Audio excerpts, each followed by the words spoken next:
Hey, Perren. Hi, Charlie.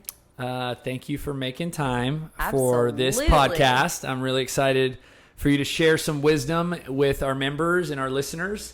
So this is our coach's education. This is the second one that you've done. Your first one was a smashing success with the pelvic floor. Yes. So if anybody didn't hear that, go back. And I think February we recorded it. Right. So what are we going to talk about today? So I want to hit on just kind of self-awareness, which I know is a very broad topic, but bringing it to the fitness world as far as self-awareness in the gym and how it impacts every workout that you do, but ultimately also how it impacts your overall fitness. Okay, so self-awareness in like my eating habits and my workouts, or I think it can be all of those. Okay. I'm going to focus a little more on the workouts, and I think there's multiple layers to it, and I think the first one for me is kind of asking yourself, do I hold myself accountable to good reps? So here's one quick thought question before you go into this. What led you to pick this topic? I think we have so many members with a lot of great goals who put in a lot of work, but I think sometimes changing how much work we're putting in and focusing more on the quality of the work we're putting in and refocusing our mindset depending on our goal, depending on the workout, may give us better results. Gotcha. So the hope is that people that are listening can reframe some of the things that they're hoping to accomplish. Yeah, and rethink and kind of take some of the questions or some of the examples and go, is that me?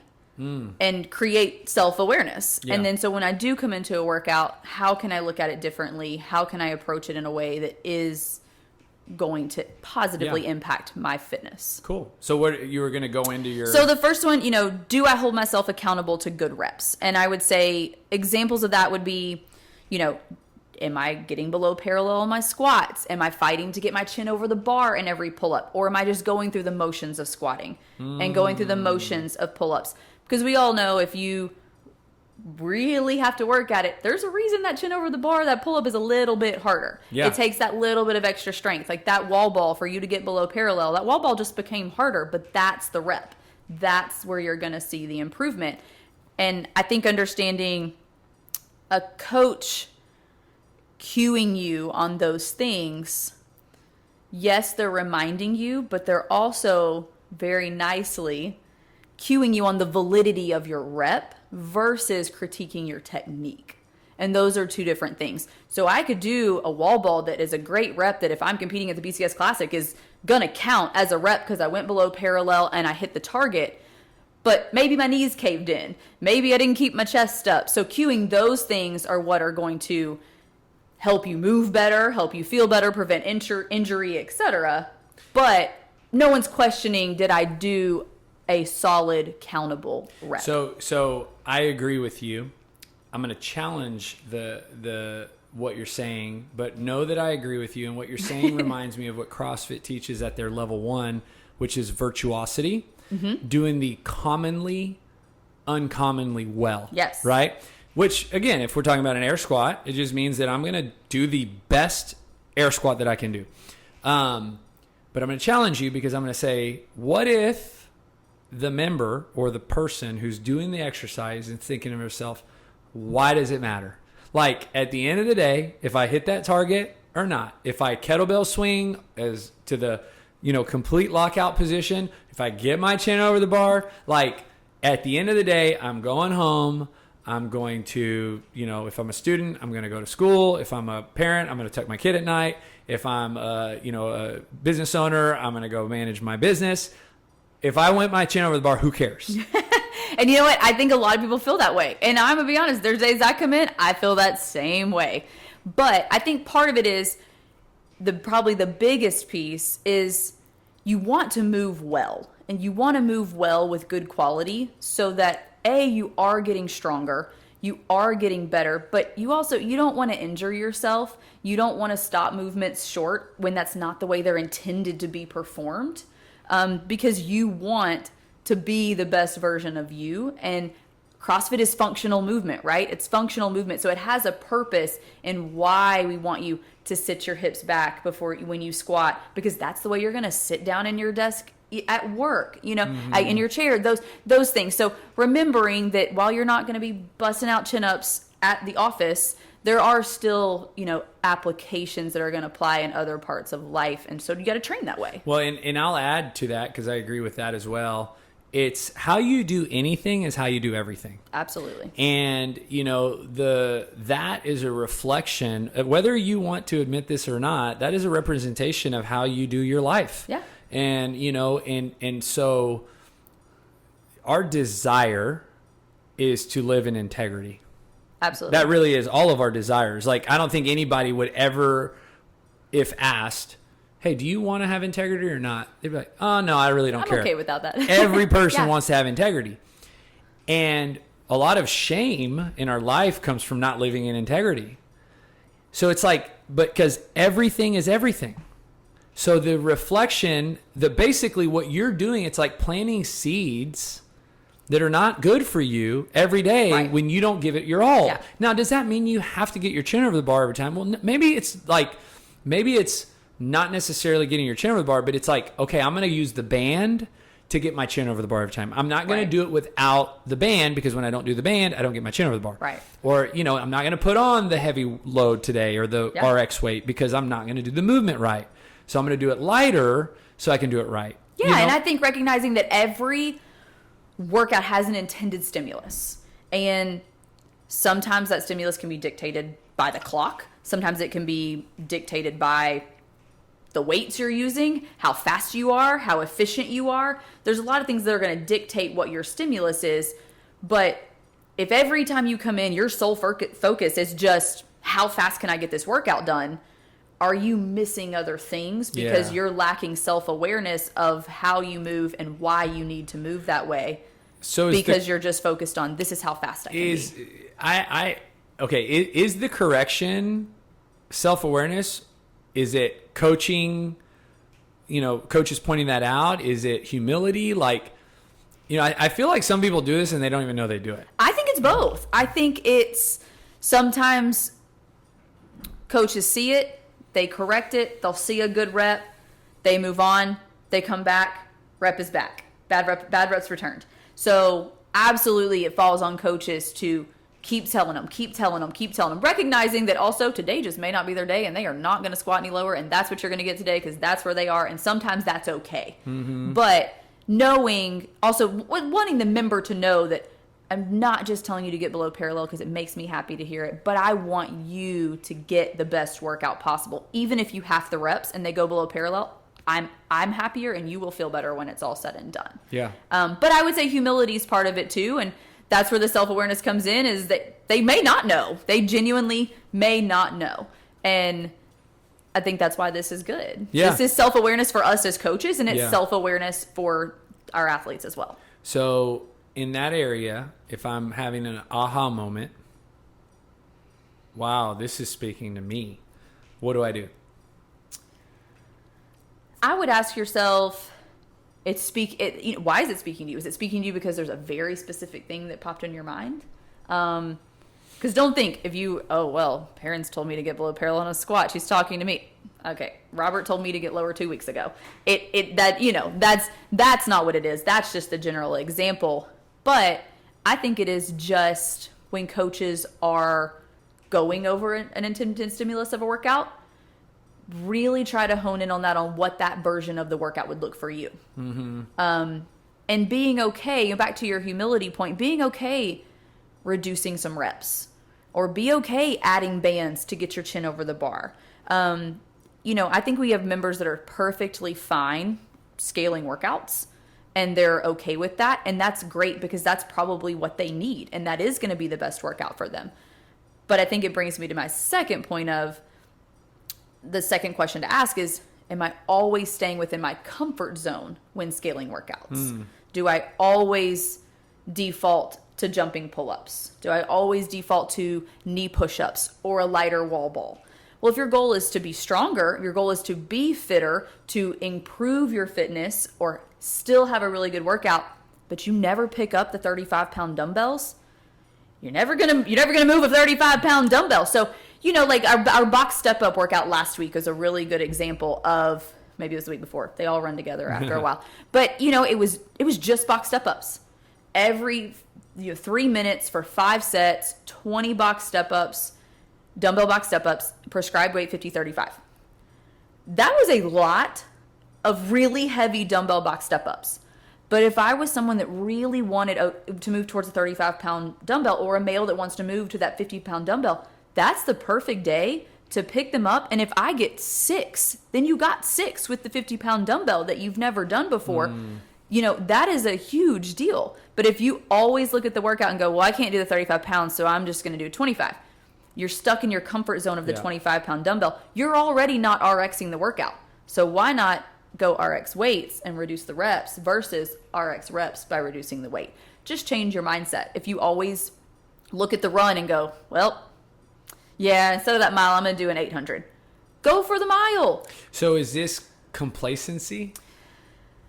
I think it could be. I think sometimes it is. I think sometimes it's fear driven sometimes. Well, what if I get all the way out to that mile cone and I can't make it back? You know? I think it's a few things, but I think the biggest part, and I read this quote and it says, your system is perfectly designed for the results you are getting. So if you never adjust your system to move the needle in the direction you want your fitness to go, it's going to stay exactly on the trajectory that it is for your current goal. So if you are comfortable, is it okay? I think sometimes it is okay. I think sometimes it's okay to be comfortable, but if I come in every day and I am never worried about anything I'm about to do in a workout, maybe you're not pushing yourself hard enough. And I think the days that it's okay are the days that you come in and your body is tired. Maybe you're mentally tired. Maybe you don't have the ability to put the mental focus towards it today, but on the days that you do, every workout that's up there on the board every day, more than likely there's something on there that is a weakness for you. Pretty rarely, unless it's a straight running day and you're, Adam Falco or Cliff or Rudy or one of those, something on the board is probably a weakness for you.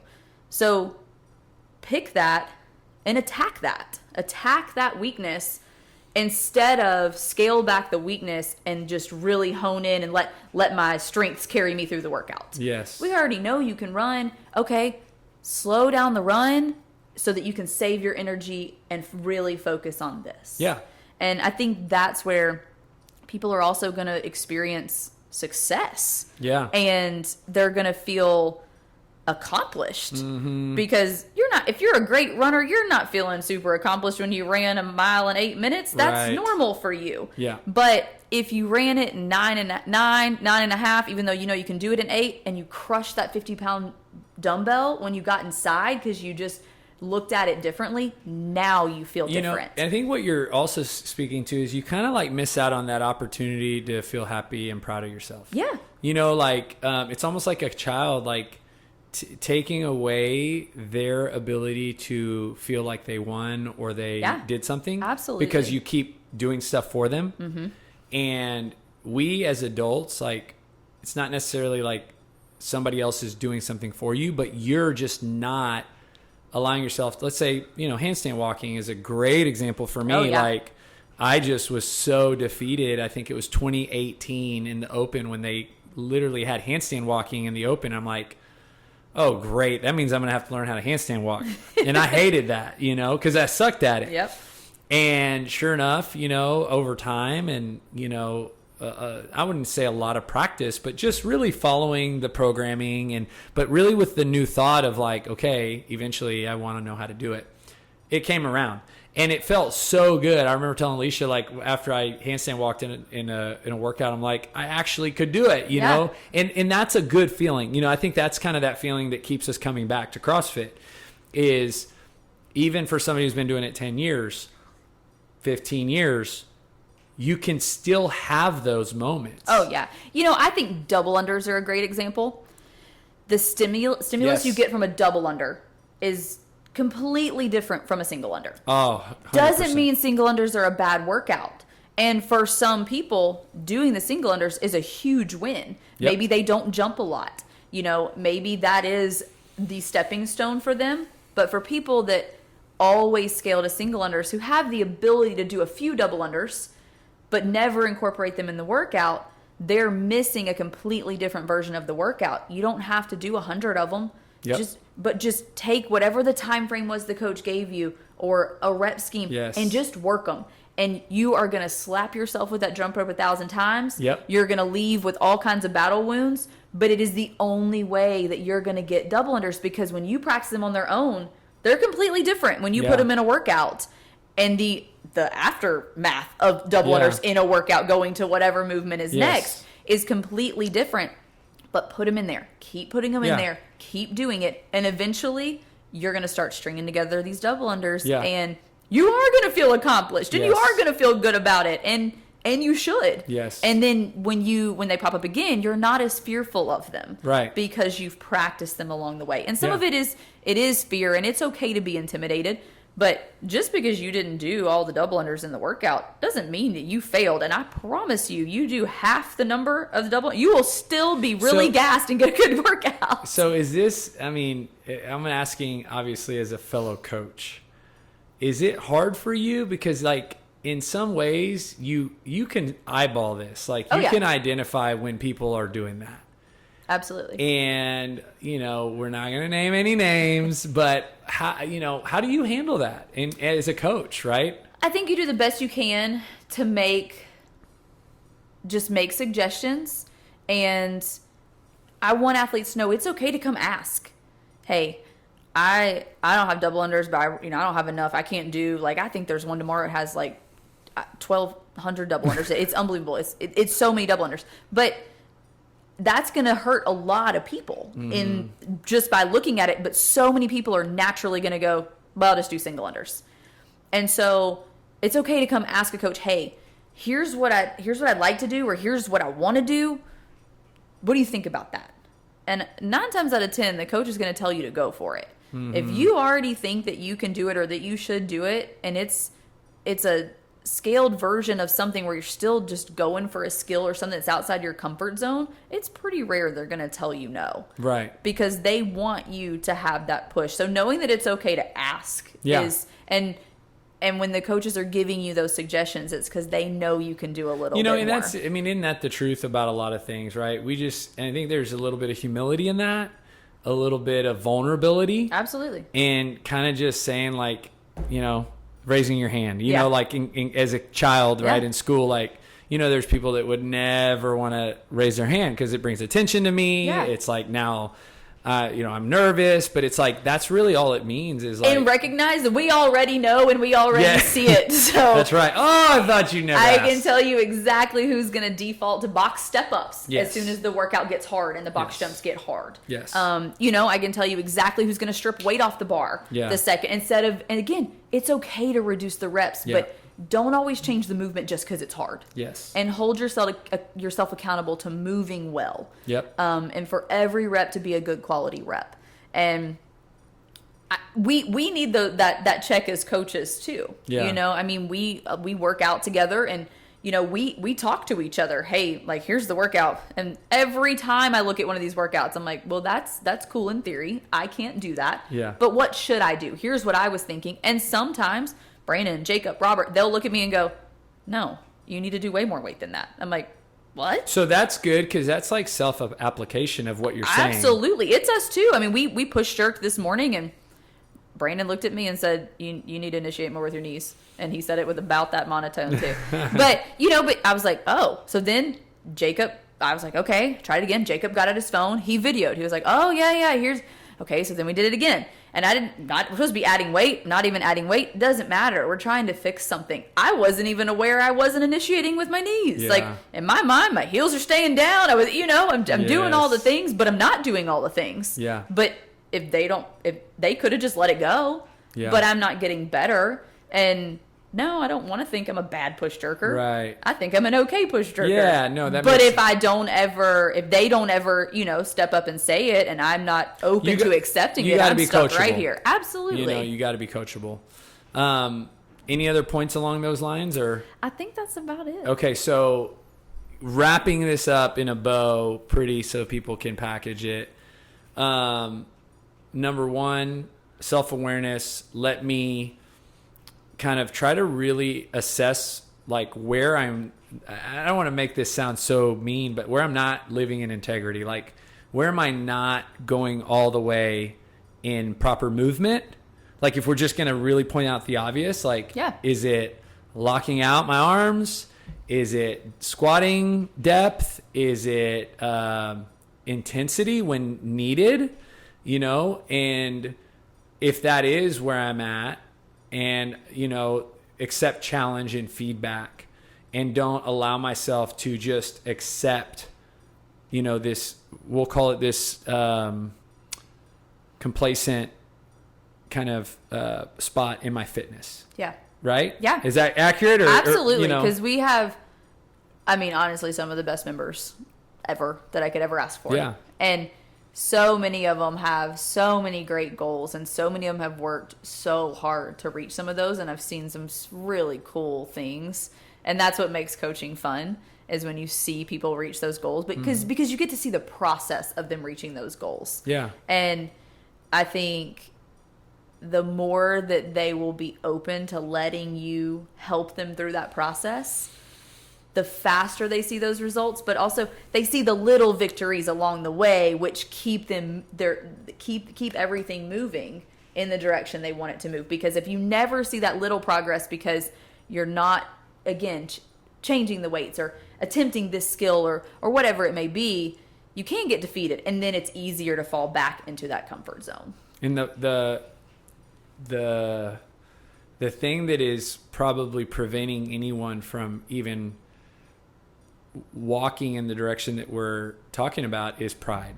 Yeah. You know what I mean? And that exists. Like, it's a very real thing. And I think, you know, we didn't talk about nutrition because I asked that in the beginning, but this can totally be unpacked in nutrition. I mean, it's applicable to just about anything in life. But when it comes to overall fitness, absolutely. Nutrition too. And, you know, how disciplined am I? Am I hydrating for the upcoming workout? You know, what's in store for the next day? What am I eating the day before? What am I eating pre-workout, post-workout? You know, what am I doing for my body that's going to also set me up for success outside of just this hour in here? Perren, awesome. Thank you for your time. Absolutely. Appreciate you so much. Welcome.